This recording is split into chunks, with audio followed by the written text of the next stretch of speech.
Wow, you're not kidding. That is absolutely gorgeous. Holy crap. So how long did it take them to build that? Because that is wicked cool. Oh, that is gorgeous. I don't have the patience for that. I don't have the patience for that at all. Um, God, that is so amazing. And God, 125,000 pieces. So Lego is like 10 cents a piece, right? So you're looking at $1,250 to build that thing. That's crazy. Absolutely crazy. Tim says, "Where is Ahsoka in the bracket?" Oh, the villain. Okay, so we're doing a villain bracket. Ahsoka's not a villain. Um, we can end up doing heroes. I think we're going to after we do the villains. The reason we're doing the villain bracket is Usif is massive on villains. He loves the villain of the story. Uh, a good story needs a good villain. You know, even if the story's bad, if you have a good villain, it's a good villain stands out. A good example is Last Shot, the novel. I didn't care for the book at all, but the villain in it was freaking cool. Basically like a cybernetic Frankenstein in Star Wars, Dr. Frankenstein, freaking awesome. But Usif loves villains, and he came to me a couple of weeks before we started the podcast back up after our big hiatus, or during our big hiatus, I should say, toward the end of it, and said these are some things I'd like to talk about. I've got a bunch of ideas for things we can talk about. One of them was a villain bracket, or talking about lightsabers, or stuff like that. And so he threw all these ideas at me, and I'm like, well, these are great ideas. These are awesome. So I wanted to start with one that I knew he would really, really get into and would really enjoy. And the villain bracket really stood out to me. And so I told him, I'm like, run with it, man. Come up with a list of a bunch of villains, and we will make this. We'll make it a thing. I want to talk about this. This is an awesome idea. So that's what we ended up doing, and we're like I think 5 weeks into it right now. We're on bounty hunters now, and then after that, because we finished the general assholes uh, category, and now we're moving on to bounty hunters. Next, I believe, is military. I believe they're military members, and then beyond that is miscellaneous dark side force users, I think, and then Sith. So we're gonna have a massive uh, face off here toward the end of it. It's gonna be freaking awesome. Uh, Ahsoka was a villain for a minute. Oh, when during the Mortis arc, I guess she was there for a little bit. So was Anakin. Anakin turned to the dark side. Then also, um, I don't count that though. I just the whole Mortis thing was weird because we're not even entirely sure the Mortis thing happened, right? Um, it's either it happened and then it got erased and they all remembered it, or it happened and then I don't know. Because did it happen? Or was it all a vision in all of their heads? It's an interesting thing to think about with the Mortis arc. From a certain point of view, Tim isn't wrong. She was a villain for like 4 episodes. Uh 4 episodes. Oh, are you talking about the Ahsoka frame stuff? Is that what you're talking about? Um, I'm trying to think, when was she a villain? I don't remember that unless you're talking about the Ahsoka frame stuff. That's the only thing I can think of. Um, or when she got bit by the weird dark side thing on Mortis. Yeah, the end of season 5 stuff. Um, I guess I could see that because the audience themselves, us, were kind of left in the dark about what was going on too. We just had to assume that she was not in the wrong, right? Um, and even when she was put on trial, we knew somebody had set her up, but we didn't know who. We didn't know how it went down or anything like that. We were hoping for a resolution to that and this big reveal, and we finally got it, right? With Barriss Offee being well, anyway. Um, but yeah, I guess I could see that. I guess technically you guys aren't wrong. And what's crazy about that arc, and I love that arc so much, is Anakin did everything he could. I mean, everything he could for her to try to clear her name. And it was just such a good arc. I love that arc a lot. So, uh, But yeah, no, I guess it's technically Ahsoka could be on there because Darth Vader's on there and he ended up turning back to the light side. Um, I don't know if we have any temporary baddies on there though. I don't think we do. That whole even might have been the beginning of the end for Anakin. I think it was.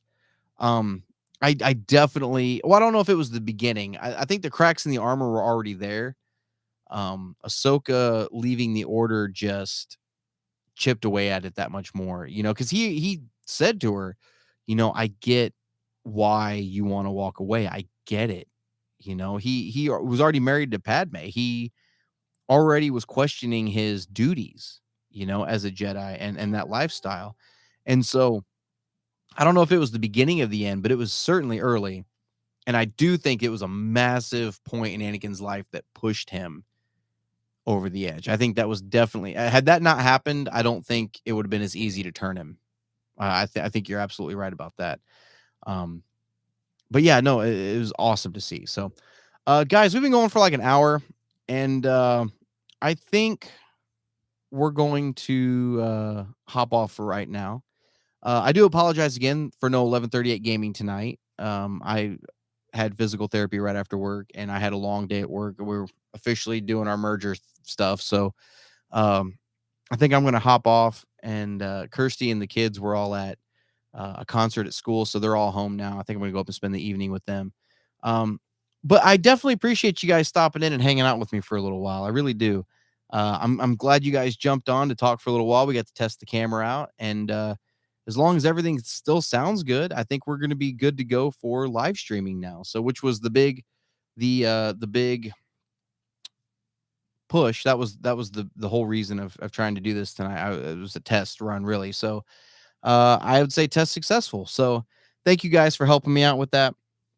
And don't forget to check out 1138productions.com.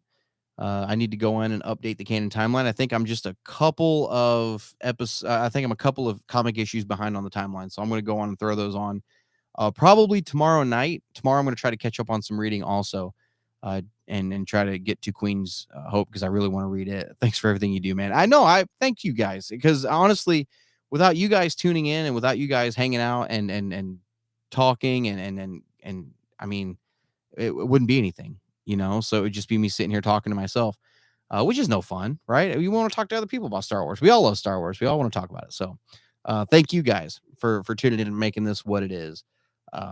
But with all of that being said, make sure to check out 1138productions.com. And Wednesday, we are going to be kicking off 1138 gaming again. I think we're going to be going back to Horizon Zero Dawn and trying to power through that story and get it done so we can get back to some Assassin's Creed. So keep an eye out. We may start doing some more of these Q&As. I may see if I can get some of the other guys involved and hop in with me and we'll all talk about everything we love. So thank you guys for joining again. And until next time, this is Brian signing off. May the force be with you guys.